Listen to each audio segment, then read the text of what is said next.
যাবতীয় প্রশংসা, যাবতীয় গুণগান সেই মহান রব্বুল আলামিনের জন্য, যে মহান রব্বুল আলামিন আমাদেরকে দীর্ঘ এক সপ্তাহ পর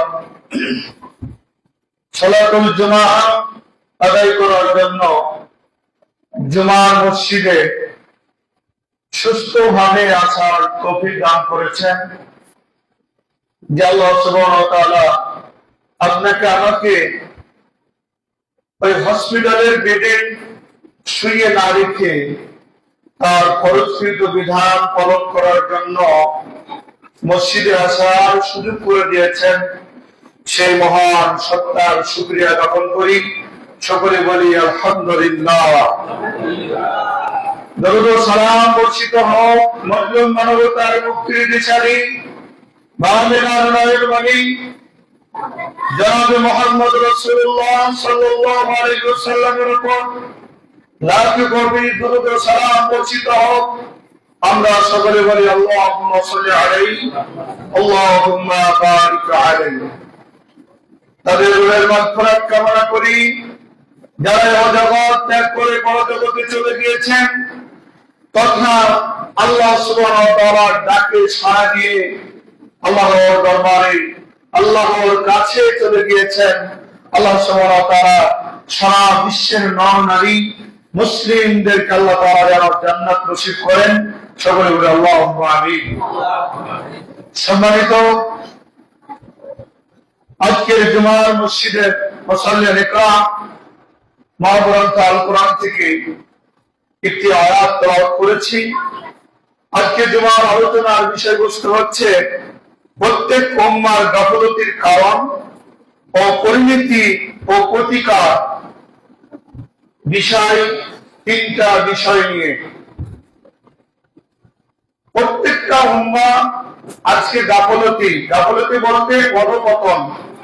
আমরা ইসলাম থেকে দূরে সরেছি, আমরা আল্লাহ থেকে দূরে সরে গিয়েছি, রাসূলের আদর্শ থেকে দূরে সরেছি। কেন সরে গিয়েছি, এর কারণ কি? সম্মানিত উপস্থিতি, তো এই গাফলাতিন শব্দের অর্থ হচ্ছে আল্লাহর স্মরণ ও তার বিধান, আখিরাতের জবাবদিহি ও নিজের দায়িত্ব সম্পর্কে অসতর্কতা ও উদাসীন হওয়া। এখানে অনেকগুলো কথা পাওয়া গেল। আবিধানিক শাব্দিক অর্থ দিয়ে গাফলতির কথা আপনাকে আমাকে যে মৃত্যুর পরে জবাবদিহি করতে হবে, আল্লাহর কাঠগড়াতে যে দাঁড়াতে হবে, আল্লাহ সুবহানাহু ওয়া তাআলা যে আপনাকে আমাকে এই দুনিয়ায় পরীক্ষার জন্য পাঠিয়েছেন, আপনি আমি যে পরীক্ষার খাতাতে লিপিবদ্ধ করছি, এই বিষয়ে আমি উদাসীন, গাফেল, দূরে সরে আছি। মানে দুনিয়ার বেড়াজালে, দুনিয়ার মহব্বতে, দুনিয়ার ভালোবাসায় আমি ব্যস্ত হয়েছি। যার কারণে আল্লাহ সুবহানাহু ওয়া তাআলার গাফলতিকে, আল্লাহ সুবহানাহু ওয়া তাআলার জিকিরকে, আল্লাহ সুবহানাহু ওয়া তাআলার স্মরণকে আমি ভুলে গেছি। আজকে সারা বিশ্বের ইহুদি, খ্রিস্টান, নাসারা তাদের দিকে যদি আমরা একবার নজর করি তাহলে ভালো করে আপনার আমার এই বিষয়টা ক্লিয়ার হবে। আচ্ছা, এই মোবাইল যেটা যে ব্যক্তি আবিষ্কার করেছেন সে একজন ইহুদি, সে একজন খ্রিস্টান। তারা মোবাইল আবিষ্কার করে দিয়ে মুসলিম জাতিকে আল্লাহর স্মরণ থেকে, আল্লাহর ডাকা থেকে, আল্লাহকে পাওয়া থেকে, রাসূলের আদর্শ থেকে ভোলার জন্য তারা এই মোবাইল তৈরি করছে। শুধু মোবাইল তৈরি করে তারা ক্ষান্ত হন নাই, কি করেছে? এই মোবাইলে বাদ্যযন্ত্র দেখানোর জন্য নেটের ব্যবস্থা করেছেন। শুধু এই নেটের ব্যবস্থা করে তারা ক্ষান্ত হন নাই, প্রত্যেকটা বাড়িতে, প্রত্যেকটা জায়গায়, প্রত্যেকটা অফিস আদালতে এই নেটের সংযোগ করার জন্য তারা ব্যতিব্যস্ত হয়েছে। একবার নয়, দুইবার নয়, তিনবার নয়, চারবার নয়, বারবার যেতে হলেও ওই অফিসে, ওই মসজিদে, ওই বাড়িতে সংযোগ করার জন্য তারা পায়তারা করেছে। কারণ এখানে যতক্ষণ পর্যন্ত আমরা এই সংযোগ না করতে পারবো, ততক্ষণ পর্যন্ত আমি মুসলিমদেরকে আল্লাহর শরণ থেকে ফেরাতে পারবো না। কি কথা ঠিক আছে? আপনার বাড়িতে নেট সংযোজন করার জন্য তারা পায়তারা শুরু করেছে, বারবার ঘুরতে শুরু করেছে। আপনার বাড়ির সামনে দিয়ে তার নিয়ে গেছে। কিছুদিন আগে এই মোবাইলের আবিষ্কার হওয়ার আগে, তারপর ওয়াইফাই এই আবিষ্কার হওয়ার আগে, তারা টিভি ভিসিআর নামে নেট যোগ একটা ছিল, যেটা টিভি দিয়ে মানুষদের ঈমানকে হরণ করেছে। টিভির ঈমান হরণ করার পরে নেটের তারা যোগাযোগ ভালো করে দিতে পারে নাই, তখন এটা বাদ দিয়ে তারা ওয়াইফাই নামক আরো দ্রুত গতিতে মানুষের ঈমানকে কিভাবে ধ্বংস করা যায়, এইভাবে তারা চিন্তা ভাবনা করে এই নেটের আবিষ্কার করেছে। আর মুসলিমদের ঘরে আজকে লাগিয়ে দেওয়া হয়েছে। আজকে দেখেন প্রত্যেকটা মানুষ, কি একজন ইমাম, কি একজন আলেম, কি একজন হাজী, কি একজন ওই দরবেশ, প্রত্যেকটা মানুষ ফজরের সালাতের পরে বাড়িতে যখন যায় অথবা মসজিদে সালাম ফেরার পরে ওই ব্যক্তিটা কি করে? মোবাইলটা চালু করে কিনা? করে, মোবাইলটা চালু করে। বলুন তো, আল্লাহ তাআলা বলছেন যে সালাম ফেরার পরে আমাকে ডাকার জন্য সর্বনিম্ন হলো 100টি দোয়া রয়েছে। এই সালাম ফেরার পরে ইমাম সালাম ফিরালো, আপনাকে জিকির করতে হবে আল্লাহ। তার মধ্যে সর্বপ্রথম যে বাক্যটা বলতে হয় সেটা আল্লাহু আকবার। আল্লাহু আকবার বলে আমরা দোয়া বলি। অসংখ্য দোয়া রয়েছে, তার মধ্যে একটা দোয়া আপনাকে বলি, তারপর আলোচনা যাব। আল্লাহ নবী সাল্লাল্লাহু আলাইহি সাল্লাম বলছেন, সাইয়্যিদুল ইস্তিগফার নামে একটা দোয়া রয়েছে। কোন মানুষ যদি ঈমানের অবস্থায়, আমলের অবস্থায়, সওয়াবের অবস্থায় এই আশা পোষণ করে সে যদি বাদাল বা ফরজ অর্থাৎ বাদাল ফজরের পরে যদি এই দোয়াটা তেলাওয়াত করে পরে, সে যদি দিনের সূর্য ডোবার আগে যদি মারা যায়, আল্লাহ সুবহানাহু ওয়া তাআলা বলছেন ওই ব্যক্তি জান্নাতি। সুবহানাল্লাহ। আবার বলছে ওই হাদিসের শেষে, আবার বলছে এই দোয়াটা যদি কোন মানুষ মাগরিবের পরে দোয়াটা পড়ে আর ওই ব্যক্তিটা সূর্য ওঠার আগে যদি মারা যায়, তাহলে আল্লাহ নবী বলছেন ওই ব্যক্তি জান্নাতে যাবে। আচ্ছা বলেন তো, এই ওয়াইফাই, তারপরে এই নেট, এই মোবাইল, এত যে বাদ্যযন্ত্র আপনার আমার জন্য আবিষ্কার করা হয়েছে, কোন জায়গাতে কোন ইতিহাসের পাতায়, হাদিসের পাতায়, কোরআনের পাতায় এবং কি বর্তমান যুগে যারা তৈরি করতেছে সাবজেক্ট এর পাতায় বলুন তো যে জাহান্নামে যাবে বা জান্নাতে যাবে? জাহান্নামে যাবে এরকম কথা উল্লেখ করা নেই, কিন্তু আমল আখলাকের কারণে আপনাকে আমাকে জাহান্নামে যেতে হবে, এটা হলো বাস্তবতা। কিন্তু জান্নাতে যাওয়ার জন্য কোন সার্টিফিকেট নাই। কিন্তু আল্লাহর নবী একাধিক করে বর্ণনা করেছেন, যে হাদিসটা আপনাদের মাঝে বললাম। সে দোয়াটা কি আপনারা নিঃসন্দেহে হয়তো জানেন, জেনেছেন, তারপর আপনাকে মনে করার জন্য বলছি। সেই দোয়াটা হচ্ছে সাইয়্যিদুল ইস্তিগফার, আল্লাহুম্মা আনতা রাব্বি লা ইলাহা ইল্লা আনতা খলাকতানি ওয়া আনা আবদুকা। এইভাবে বিশাল একটা দোয়া রয়েছে। এই দোয়াটা আপনাকে আমাকে করতে হবে। কারণ আপনি মুসলিম। আপনি কি মুসলিম? কার কাছে আত্মসমর্পণ করেছেন? আল্লাহর কাছে। কার কাছে? আল্লাহর কাছে। বাবে ইফাদের একটা মাসদার আল ইসলাম, মানে আত্মসমর্পণ করা। আত্মসমর্পণ করেছে কার কাছে? আমরা আল্লাহর কাছে। সব কিছু ত্যাগ করে আমরা আল্লাহর কাছে আত্মসমর্পণ করেছি। এই জন্য আল্লাহ থেকে ভুলিয়ে দেওয়ার জন্য ইহুদি, খ্রিস্টান, নাসারা নামধারী মুসলিম এক শ্রেণীর মুসলিমেরাও আপনার আমার সাথে লেগেছে। এই জন্য আমার বিষয়বস্তু হচ্ছে গাফলতি, মানে আল্লাহর জিকির থেকে আপনাকে আমাকে সরিয়ে দিয়েছেন।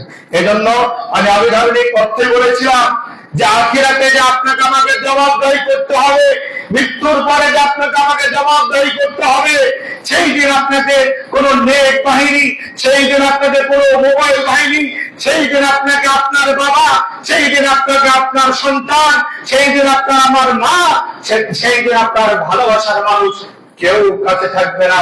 আপনার আমার প্রশ্ন জবাব দেওয়ার জন্য তারা প্রস্তুতি গ্রহণ করবে না, যাবে না। তারা কি করবে? তারা বলবে আপনাকে আমি চিনি না। নিজের সন্তান তার বাবাকে পরিচয় দিবে না, বাবা তার সন্তানকে পরিচয় দিবে না, মা তার সন্তানকে পরিচয় দিবে না, সন্তান তার মাকে পরিচয় দিবে না, বন্ধু তার বন্ধুকে পরিচয় দিবে না, যতক্ষণ পর্যন্ত ওই বন্ধু, দুইজন বন্ধু যদি ঈমানদার না হয়, ওই দুইজন বন্ধু কোনো সময় পরিচয় দিবে না। সম্মানিত উপস্থিতি, আপনাকে ধ্বংস করার জন্য, আল্লাহর জিকির থেকে ধ্বংস হওয়ার জন্য কি পায়তারা শুরু করেছেন ইহুদি খ্রিস্টানরা। আজকে আপনি আমি ওই দলাদলে আবদ্ধ হয়েছি। কথা বুঝতে পেরেছেন? সম্মানিত উপস্থিতি, আজকে দেখেন ইংল্যান্ডে যান, আপনি দেখবেন মোবাইল নিয়ে তারা পড়ে থাকে না, তারা বই নিয়ে পড়ে থাকে। আপনি আমেরিকায় যান, যারা কোরআন এবং হাদিসকে নিয়ে গবেষণা করে, বিজ্ঞানী, তারা এই কোরআন নিয়ে তারা গবেষণা করে। কিন্তু মুসলিম বাংলাদেশে অর্থ অন্যান্য মুসলিম কান্ট্রিতে যা দেখেন তারা মোবাইল নিয়ে ব্যস্ত রয়েছে। সম্মানিত মুসলিম, কারণ কি? ওই যে আপনার আমার মেধার মধ্যে, ব্রেনের মধ্যে ঢুকে দেওয়া হয়েছে, এই বীজ ঢুকে দেওয়া হয়েছে, এই বীজ থেকে আপনি আমি বেরোতে পারছি না। যার কারণে আজকে আপনি আমি আল্লাহ থেকে বিমুখ হয়েছি, আল্লাহর ডাক থেকে, আল্লাহকে স্মরণ থেকে আপনি আমি বিরত হয়ে গেছি। তাই আপনাকে আমাকে এই বেড়াজাল থেকে বেরোতে হলে কি করতে হবে? এক নম্বর কথা হলো আল্লাহর জিকির থেকে দূরে থাকা। গাফলতের এক নম্বর কারণ হলো কি? আল্লাহর জিকির থেকে দূরে থাকা, আল্লাহকে ডাকা থেকে দূরে থাকা। জিকির মানে আল্লাহ আল্লাহ আল্লাহ এই বলে জিকির নয়। আপনি সালাতে দাঁড়িয়ে গেছেন, এটা হচ্ছে জিকির। সালাতে দোয়া করছেন, এটা হচ্ছে জিকির। আপনি মানে কোরআন তেলাওয়াত করছেন, এটা হচ্ছে জিকির। সালাতের পরে মাসনুন দোয়া করছেন, এটা হচ্ছে জিকির। খালি বলবেন লা ইলাহা ইল্লাল্লাহ, লা ইলাহা ইল্লাল্লাহ, আল্লাহ আল্লাহ আল্লাহ, এটা জিকির নয়।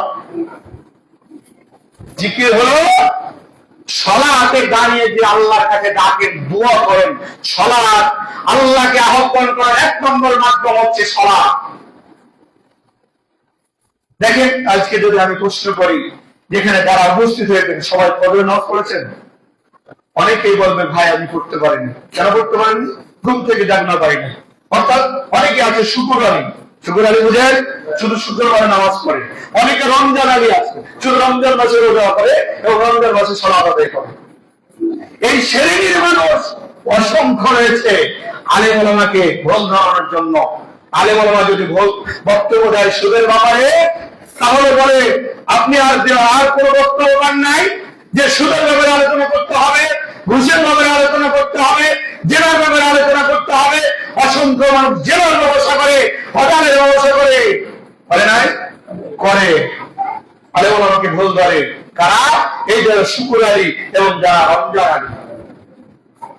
কিন্তু রমজান নামটা হচ্ছে পূত এবং পবিত্র নাম, কিন্তু আপনি নামটা বেছে নিয়েছেন। মানে রমজান মাসে আপনার ইবাদত, রমজান মাসে শুধু আল্লাহর ইবাদত।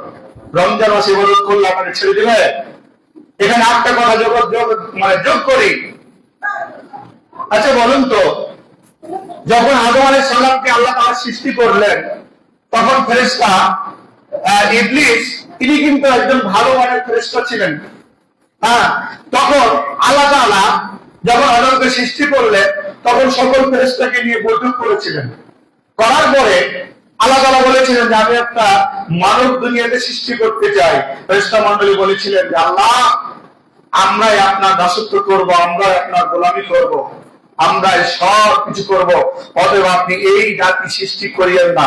কারণ তারা দুনিয়াতে গিয়ে দাঙ্গা হাঙ্গামা, মারামারি, পিটাপিটি, কাটাকাটি, খুনাখুনি করবে। হচ্ছে বর্তমানে? হচ্ছে না, হয় না? তাহলে কি ফেরেশতার কথা ভুল ছিল? ভুল ছিল না, ছিল না ভুল। কারণ আপনি আমি বর্তমানে করতেছি, করি। সম্মানিত উপস্থিতি, বলছিলাম আমি যে বিষয়টা, এই ইবলিস আল্লাহ তাআলা যখন আদমকে সৃষ্টি করে দিয়ে বললেন যে আদমকে উসজুদ লি আদম, আদমকে সিজদা করো, তখন সবাই সিজদা করলে ইল্লা ইবলিস, ইবলিস সিজদা করলো না। আচ্ছা বলুন তো, ইবলিসকে আল্লাহ তাআলা কয়টা সিজদা করতে বলেছিল? দুইটা না, একটা না? এরকম কোন পরিমাণ উল্লেখ আছে কি? হ্যাঁ, এরকম কোন পরিমাণ উল্লেখ নেই। আল্লাহ বলছে উসজুদ লি আদম, তুমি আদমকে সিজদা করো। হতে পারে একটা, হতে পারে দুইটা, হ্যাঁ, কিন্তু পরিমাণ উল্লেখ নাই। আচ্ছা, ওই সিজদা না করার কারণে তার নাম কি হলো? ইবলিস, শয়তান, এবং ফেরেশতা থেকে নাম কাটিয়ে দেওয়া হলো। এবং আল্লাহ তাআলা বলে দিল তুমি জাহান্নামী। আল্লাহ তাআলা কি বলে দিলেন? জাহান্নামী, তুমি চিরস্থায়ী জাহান্নামী। আচ্ছা, এখন যারা পাঁচ ওয়াক্ত সালাত আমরা আদায় করি না, এদের বিষয় আছে।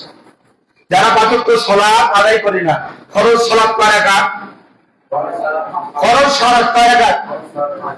হ্যাঁ, পাঁচ ওয়াক্ত, পাঁচ ওয়াক্তে কয় রাকাত ফরজ? 17 রাকাত। কত রাকাত? 17 রাকাত হলো ফরজ সালাত। এখন আমি যদি 17 রাকাত না পড়ি, তাহলে কয়টা সিজদা অবতীর্ণ করব? বুঝলে বলেন? 17 তো বলি কত হয়? প্রতি রাকাতে কয়টা সিজদা? দুইটা করে না? তাহলে 17 রাকাত যদি আমি অমান্য করি, না পড়ি, আল্লাহ পড়তে আমার জন্য খরচ করে দিয়েছেন। পুরুষদের জন্য কাজা সালাত নেই, পুরুষদের জন্য কাজা সালাত নেই। মেয়েদের জন্য, মহিলাদের জন্য কাজা রয়েছে। যখন তাদের নেপাস হয়, যখন তাদের ঋতুবর্তী হয়, তখন আল্লাহ তাআলা তাদেরকে কাজা করতে বলেছেন, অথবা তাদেরকে ছেড়ে দিতে বলেছেন। হ্যাঁ, আর সিয়াম কাজা করতে বলেছেন, কিন্তু পুরুষদের জন্য কোনো কাজা সালাত নেই। কিন্তু আপনি আমি যদি সালাত কাজা করি বা ছেড়ে দিই, তাহলে যদি 17 রাকাত না পড়ি, তাহলে কয়টা সিজদা মনে করা হলো? 17 দুগুণে 34টা। আচ্ছা, আপনার আমার ইবলিসের কত নম্বর কাতারে আপনি আমি বলবো বলেন? আমার হিসাব তো মনে বোঝেন নাই। আমার বলবো 17 রাকাত ফরজ সালাত। হ্যাঁ, এই 17 রাকাতে প্রতি রাকাতে দুইটা করে সিজদা। ফরজ সালাতের হিসাব করতেছে। আল্লাহ যেটা আপনার আমার জন্য ফরজ করে দিয়েছে, তাই নাই? এই ফরজ সালাতে প্রতি রাকাতে দুইটা সিজদা, তাহলে 17 দুগুণে 34টা সিজদা না? আর আমি যদি 5 ওয়াক্ত সালাত না পড়ি, তাহলে কয়টা সিজদা অবতীর্ণ করলাম? 34টা সিজদা অবতীর্ণ করলাম না? তাহলে 34টা সিজদা যদি অবতীর্ণ করি, তাহলে আপনার আমার স্থান কোথায় যাবে? তাহলে 34 নম্বর সিরিয়ালে আপনার আমার যাবে। উনি 1 নম্বরে আছে, আর আমরা 34 নম্বর সিরিয়ালের মানুষ। তাহলে আপনার আমার স্থান কোথায় হবে? আমার হিসাবটা বুঝতে পেরেছেন? ভালো করে মিলাবেন। যদি হিসাব মিলাতে পারেন, তাহলে আপনার জীবনে আর কোনোদিন আপনি সালাত ছাড়বেন না। সম্মানিত উপস্থিতি, বলছিলাম আমার বিষয়বস্তুর প্রথম পয়েন্ট হলো যে আল্লাহর জিকির থেকে সরে যাওয়া। আল্লাহর জিকির থেকে সরে যাওয়া, আপনাকে আমাকে সরানো হচ্ছে, আপনাকে আমাকে দূরে রাখানো হচ্ছে এই আপনার এই সালাত থেকে, জিকির থেকে। এজন্য আল্লাহ তাআলা বলছেন, আমানা আওজান যিকরি ফাইন্না লাহু মাঈশাতান দানকা ওয়া নাহশুরুহু ইয়াওমাল কিয়ামাতি আ'মা। আল্লাহ তাআলা বলছেন, কি বলছেন? যে ব্যক্তি আমার স্মরণ থেকে মুখ ফিরিয়ে নিবে, কে বলছে? আল্লাহ তাআলা বলছে, যে ব্যক্তি আমার স্মরণ থেকে কি করবে? মুখ ফিরিয়ে নিবে, তার জন্য হবে সংকীর্ণ জীবন। জীবনটা কি হবে? সংকীর্ণ হয়ে যাবে। সংকীর্ণ বোঝেন? একবারে ছোট হয়ে যাবে। তারপরে আল্লাহ তাআলা বলছেন, কিয়ামতের দিন ওই ব্যক্তিকে অন্ধ করে তোলা হবে।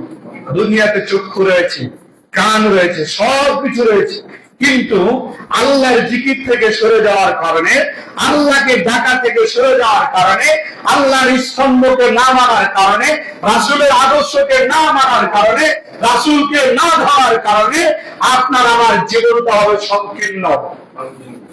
আজকে আমরা দোয়া করি, প্রার্থনা করি আল্লাহর কাছে, করি না? আল্লাহ কবুল করে? করে না। কারণ যখন বিপদে পড়ি তখন আল্লাহকে ডাকি, উদাহরণ দিই। কোরআনের আয়াত, আয়াতটা আমার স্মরণে নেই কত নম্বর আয়াত বা কোন সূরা। কোরআনের আয়াত, একজন ব্যক্তি সাগর পার হচ্ছেন, আল্লাহর সাথে কিভাবে শিরক করে দেখেন। সাগর পার হচ্ছে, মধ্যখানে যাওয়ার পরে আল্লাহ তাআলা প্রচন্ড বেগে ঝড় শুরু করেছে, সাগরের বড় বড় ঢেউ উঠতে শুরু হয়েছে।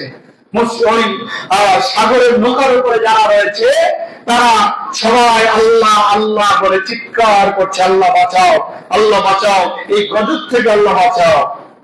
এই আল্লাহ তাআলা তাদের আর্তনাদ শোনার পরে ওই সাগর থেকে রেহাই দিলেন।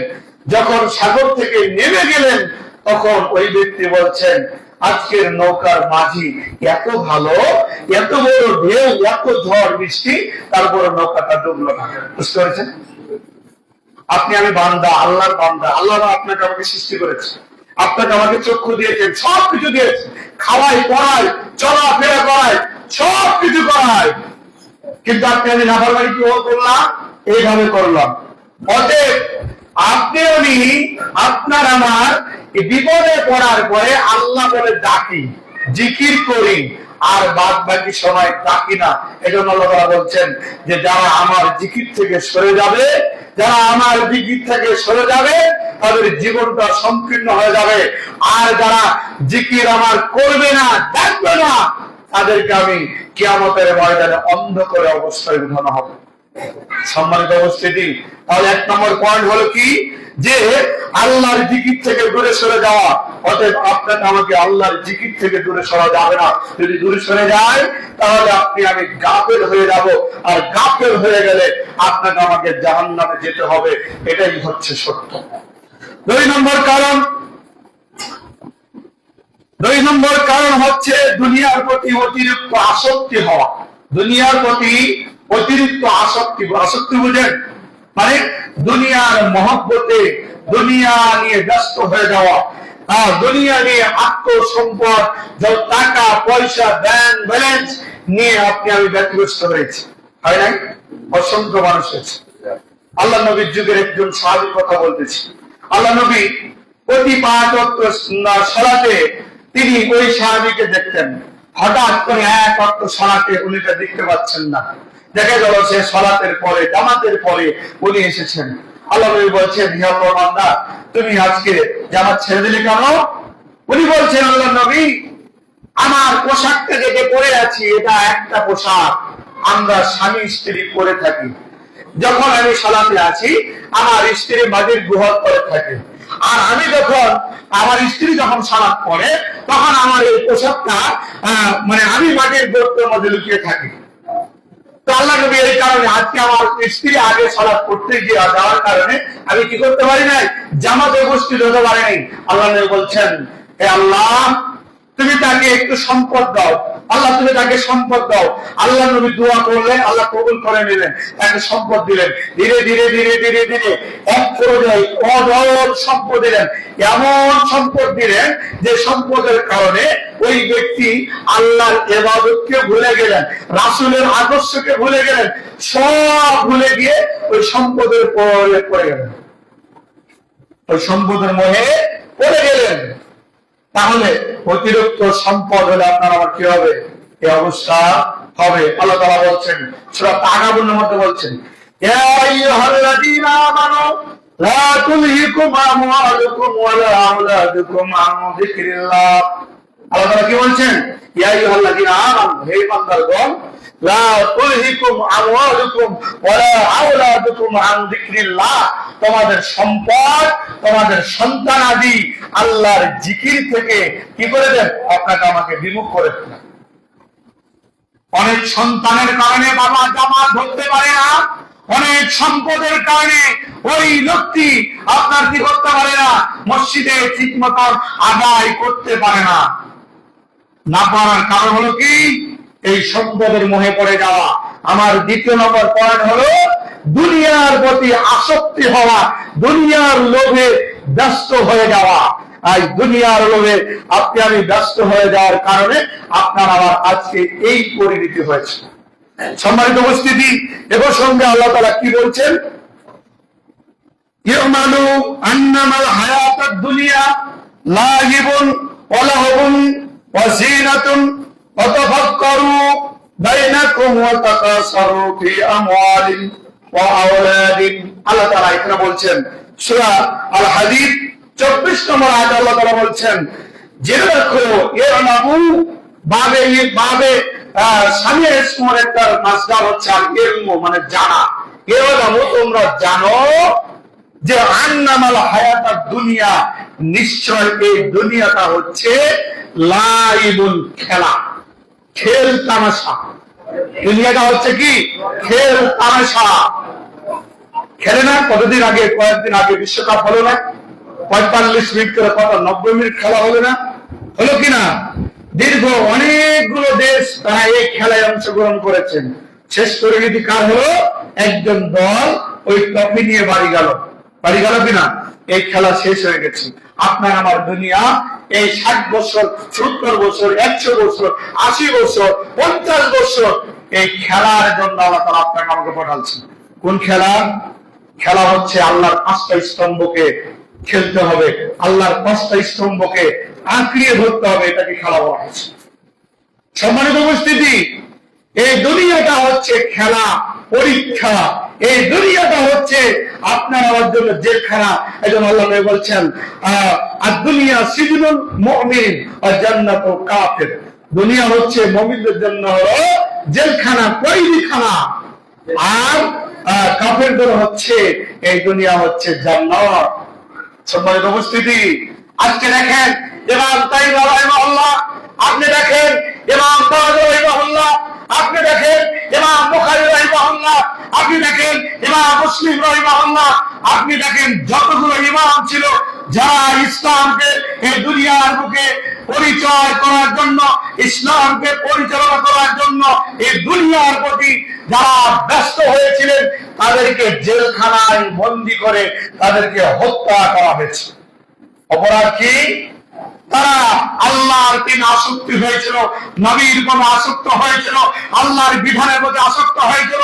এই জন্য তারা আজকে তাদেরকে জেলখানায় ভরে তাদেরকে হত্যা করা হয়েছে, তাদেরকে নির্যাতন করা হয়েছে। শুধু নির্যাতন নয়, এমনই নির্যাতন করা হয়েছে যে নির্যাতন সহ্য করতে পারে নাই, তারপর ঈমান হারা হয় না। আর আমরা এত বড় কি চাপ আপনাদের মাঝে আছে? আপনার আমার মাঝে এরকম বিপদ আসছে কি? আসেন। আপনি আমি পরীক্ষায় এখনো সম্মুখীন হয় না। চেচনিয়া, বসনিয়া, আরাকান, ফিলিস্তিন তারা পরীক্ষা দিচ্ছে, তাই না? এরকম ছোট বাচ্চা তাকে যৌন হয়রানি করছে 10 জন 12 জন। এই যে একটা বাচ্চার উপর যৌন হয়রানি করা, নির্যাতন করা, আপনার আমার ছেলে মেয়ে হয়েছে? হয় না। ছাপ করতে গিয়ে আপনাকে বোমা দিয়ে উড়িয়ে দিয়েছে, দেয় নাই। আপনাকে কে বাধা দিয়েছে? কেউ বাধা দিয়েছে সলাপ করতে? বরঞ্চ আলেম ওলামা, মুরব্বী যারা আল্লাহকে ভালোবাসে তারা আপনাকে আমাকে আহ্বান করে, কিন্তু তারাকে আহ্বান করা হয় না। তারা নিজ ইচ্ছায় আল্লাহর ঘরে আসে, আর আসতে গিয়ে বোমা খেতে হয়, মার খেতে হয়, বন্ধুদের বাড়ি খেতে হয়, নির্যাতন সহ্য করতে হয়। তারপরে তারা সালাত আদায় করে আল্লাহর প্রেমে, আল্লাহকে পাওয়ার জন্য। তারা কি করে? আল্লাহকে পাওয়ার জন্য তারা ব্যতিব্যস্ত হয়ে থাকে। সম্মানিত উপস্থিতি, সবাই কখন 10 বাজে গেছে, আমি তো নিজেই টের পাই। আর একটু কথা বলবো যদি অনুমতি দেন। বলছিলাম যে দুনিয়ার প্রতি আসক্তি হওয়া যাবে না। একটা হাদিস বলে আলোচনা শেষ করবো। আল্লাহ সুবহানাহু ওয়া তাআলা নবী কাছে একজন ব্যক্তি এসে আল্লাহ নবীকে বলছেন, আল্লাহ নবী আপনি আমাকে 10 জন কারি দেন। কারি বুঝেন? যারা কোরআন শিক্ষা দেয়, হাফেজ, এদেরকে কারি বলা হয়। তো 10 জন কারি দেন, আমার অঞ্চলটা পুরাটাই কি করবে? কোরআন শিক্ষা দেবে। উদাহরণ দিলে আর বুঝতে পারবেন। আমি রসুলপুর দারুল উলুম সালাফিয়া মাদ্রাসা থেকে এসেছি। কার মাধ্যমে এসেছি? খায়রুল ভাইয়ের মাধ্যমে এসেছি। এখন খায়রুল ভাই আমাদের দায়িত্বশীল যিনি মাদ্রাসার প্রধান প্রিন্সিপাল, তাকে ফোন দিয়ে বলেছেন যে 10 জন কারি আমার গ্রামে পাঠিয়ে দেন। একজন খুতবা দিবে, বাকি 9 জন তারা কি করবে? গ্রামে প্রত্যেকটা মহল্লায় গিয়ে কোরআন শিক্ষা দিবে। কিন্তু খায়রুল ভাই কি করেছেন? চক্রান্ত করেছে। 10 জন বা আরো 20 জন বা 100 জন সেনাবাহিনী মানে গোয়েন্দা বাহিনী রেডি করে রেখেছেন এই রাস্তার একটা মোড়ে। ওনার সাথে কানেকশন হয়েছে। আল্লাহ নবীর কাছে এসে বললেন, আল্লাহ নবী 10 জন কারি দেন, আমার এই গ্রামে কোরআন শিক্ষা দেওয়া হবে। আল্লাহ নবী সুন্দর করে 10 জন হাফেজকে পাঠিয়ে দিলেন। তার মধ্যে একজন উল্লেখযোগ্য সাহাবী, তার নাম হচ্ছে খোবাইব রাদিয়াল্লাহু তাআলা। 10 জন সাহাবীর মধ্যে 7 থেকে 8 জন সাহাবীকে পথের মধ্যে হত্যা করা হয়েছে। অপরাধ কি ছিল? কোরআন শিক্ষা দিতে যাওয়ার জন্য। ভালো করে মনে রাখবেন। তো 2 জন সাহাবীকে বন্দী করে নিয়ে যাওয়া হয়েছে। পথের মধ্যে আরেকজন সাহাবী, তাকেও হত্যা করা হয়েছে। খোবাইব রাদিয়াল্লাহু তাআলাকে বন্দী করে নিয়ে যাওয়া হলো। বন্দী করে নিয়ে যাওয়ার পরে তারপর নির্যাতন চালানো হয়, খাবার দেওয়া হয় না, সালাত করতে জায়গা দেওয়া হয় না, তাকে হাত পা বেঁধে একটা ছোট্ট ঘরের মধ্যে রেখে দেওয়া হয়েছে। নির্যাতন আর নির্যাতন চলছে। তারা সিদ্ধান্ত নিয়েছে অমুক দিন তাকে ফাঁসির মঞ্চে ঝুলিয়ে হত্যা করা হবে। খোবাইব রাদিয়াল্লাহু তাআলা বললেন, হে আমার দুশমনেরা, হে আমার সহোদরদের ভাইরা, আপনার কাছে আমি একটা জিনিস চাচ্ছি, সেটা হলো আমার গোপন রঙের পোশাক মানে লোম পরিষ্কার করার জন্য আমি আপনার কাছে ব্লেড চাচ্ছি, আপনারা আমাকে একটা ব্লেড দেন। তখন তারা একটা ব্লেড দিলেন। খোবাইব রাদিয়াল্লাহু তাআলা তার গোপন লোমগুলো পরিষ্কার করে পরিচ্ছন্ন হলেন, কারণ তাকে ফাঁসির মঞ্চে ঝুলতে হবে, এই জন্য আল্লাহর কাছে সাক্ষাৎ করবে, এই জন্য পূত ও পবিত্র হতে যাচ্ছে। খোবাইব রাদিয়াল্লাহু তাআলা ব্লেড দিয়ে পরিষ্কার করার পরে ব্লেডটা নিয়ে বসে আছেন, হাতের মধ্যে নিয়ে আছেন, আর আল্লাহর দরবারে আকুতি মিনতি করছেন যে আল্লাহ, আমি আপনার কাছে এই বিষয়টা চাচ্ছি, আমি শহীদ হয়ে যাব, আমাকে হত্যা করা হবে, আমাকে নির্যাতন করা হবে, আমি এটা কোনো কিছুতে চাই না। মানে আপত্তি করে নেই, শুধু একটাই আপত্তি, এই সংবাদটা রাসূলের কাছে পৌঁছে দাও যে আল্লাহ, তুমি ফেরেশতার মাধ্যম দিয়ে হোক, যেভাবে হোক, আমি হত্যা হয়েছি এই খবরটা আল্লাহ তুমি রাসূলের কাছে পৌঁছিয়ে দাও। এটা একটা আবেদন। দ্বিতীয় আবেদন, যে আল্লাহ, আমি মারা যাওয়ার পরে আমার লাশটাকে তারা টুকরো টুকরো করে কাটার জন্য ষড়যন্ত্র করছে, আল্লাহ তুমি গায়েবী মদত দিয়ে আমার লাশটাকে পাহারা দেওয়ার ব্যবস্থা করো। আল্লাহ তাআলা কাছে এই আবেদন করেছে। এই আবেদন করতে করতে হঠাৎ করে একটা ছোট্ট বাচ্চা চলে এসেছে। যে গোত্র তাকে বেঁধে রেখেছে, ওই গোত্রের একটা বাচ্চা খোবাইব রাদিয়াল্লাহু তাআলার কাছে চলে এসেছে। খোবাইব রাদিয়াল্লাহু তাআলা হাত বাড়িয়ে বাচ্চাটাকে কোলে নিয়ে আদর করতেছে। হঠাৎ করে তার মা, বাচ্চার মা দেখে আত্মনাদ চিৎকার করতেছেন যে আজকে আমরা আর খোবাইবকে ফাঁসি দিতে পারলাম না। খোবাইব আমার সন্তানকে পেয়েছে, তিনি মুক্তিপণ চাইবে, আর না আমার ছেলেটাকে টুকরো টুকরো করে কাটবে। বলুন তো, মুসলিম, একজন মুসলিম কোন বাচ্চাকে হত্যা করতে পারে? পারে না। খোবাইব রাদিয়াল্লাহু তাআলা ওই মহিলার আত্মদান দেখে বলছে, বোন, আমি আপনাদের মতো নয়, আপনি আমার আর কাছ থেকে এই বাচ্চাটাকে নিয়ে যান, আমি কোনো মুক্তিপণ চাই না, কোনো কিছুই চাই না, তুমি নিয়ে যাও আমার বাচ্চাটাকে। ওই বোন এসে বাচ্চাটাকে নিয়ে গেল। তারা সবাই স্বজাতির লোকেরা এসে খোবাইবকে বলছেন, খোবাইব, তুই প্রস্তুতি গ্রহণ করো, তোমার অমুক সময় ফাঁসির মঞ্চে তোমাকে নিয়ে যাওয়া হবে। খোবাইব রাদিয়াল্লাহু তাআলা বললেন, হে আমার স্বজাতির ভাইরা, আপনার কাছে আমরা শেষ পর্যন্ত একটা আবেদন, আপনি আমাকে 1 বন্যা পানি দিবেন, আমি ওযু করব, ওযু করে 2 রাকাত সালাত আদায় করব, সালাত আদায় করে আল্লাহর কাছে কিছু কথা বলবো। খোবাইব রাদিয়াল্লাহু তাআলা ওযু করে 2 রাকাত সালাত আদায় করলেন।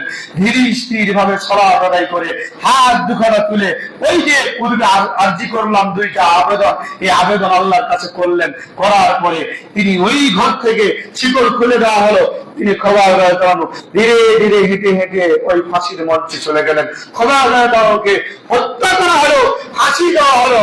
ফাঁসি দেওয়ার পরে তাদের দ্বিতীয় মিশন ছিল কি, যে তাকে টুকরো টুকরো করে কাটবেন। আল্লাহ তাআলা ওই আকাশ থেকে ছোট্ট ছোট্ট মৌমাছির মতো এক শ্রেণীর প্রাণী পাঠিয়ে আল্লাহ তাআলা খোবাইব লাশের উপরে বসিয়ে দিলেন। ওই মানুষেরা খোলকে কাটতে পারলেন না। আর আল্লাহ তাআলার নবীর কাছে আল্লাহ তাআলার পক্ষ থেকে, ফেরেশতার পক্ষ থেকে খবর দিলেন যে আপনার সাহাবী 10 জন সাহাবীকে হত্যা করা হয়েছে, আর খোবাইবকে এইভাবে হত্যা করা হয়েছে। আল্লাহর নবী হাদিসের মধ্যে বিশাল বড় একটা হাদিস, বুখারীর 2য় খণ্ডের মধ্যে হাদিস রচনা করেছেন। এই হাদিস যারা যখন পড়ায় তখন চোখের পানি চলে আসে। এত নির্মম ভাবে খোবাইব রাদিয়াল্লাহু হত্যা করেছিলেন, বলেন তারা ঈমান হারা হয়নি, আল্লাহকে মানতে গিয়ে আল্লাহকে পাওয়ার জন্য ঈমান ছেড়ে দেয়নি। সম্মানিত উপস্থিতি, আপনি আমি ঈমান তো দূরের কথা, আপনি আমি আল্লাহর জিকির থেকে সরে গেছি। সম্মানিত উপস্থিতি, আপনাকে আমাকে অবশ্যই এই দুনিয়ার মোহ ত্যাগ করে আল্লাহর মোহে পড়তে হবে, আল্লাহর প্রেমে পড়তে হবে। আল্লাহর প্রেমে যদি না পড়তে পারেন, মৃত্যুর পরে আপনার আমার জন্য বিশাল একটা জিন্দেগি অপেক্ষা করছে, যে জিন্দেগি আপনাকে আমাকে কুড়ে কুড়ে খাবে। আগুন, যে আগুন আপনার আমার জন্য অপেক্ষা করছে প্রায় 70,000 বছর থেকে, সেই আগুনকে প্রজ্বলিত করা হচ্ছে। এদের ইন্ধন হচ্ছে কয়লা এবং পাথর। এই কয়লা এবং পাথর দিয়ে ওই আগুনকে প্রজ্বলিত করা হচ্ছে, আর এই আগুনে আপনাকে আমাকে নিক্ষেপ করা হবে। অতএব দুনিয়ার আসক্তি থেকে ফিরে আসতে হবে। আল্লাহ তাআলা আপনাকে আমাকে এই দুনিয়ার আসক্তি থেকে ফিরে আসার তৌফিক দান করুন। সকলে আল্লাহুম্মা আমিন। আশা ব্যক্ত করে সংক্ষিপ্ত আলোচনা শেষ করলাম। যদি কোনোদিন সুযোগ হয় আবারও বাকি আলোচনা করার চেষ্টা করবে ইনশাআল্লাহ। আল্লাহ তাআলা আমাদের সকলকে তৌফিক দান করুন। সকলে আল্লাহুম্মা আমিন। ওয়া মা আলাইনা ইল্লাল বালাগ।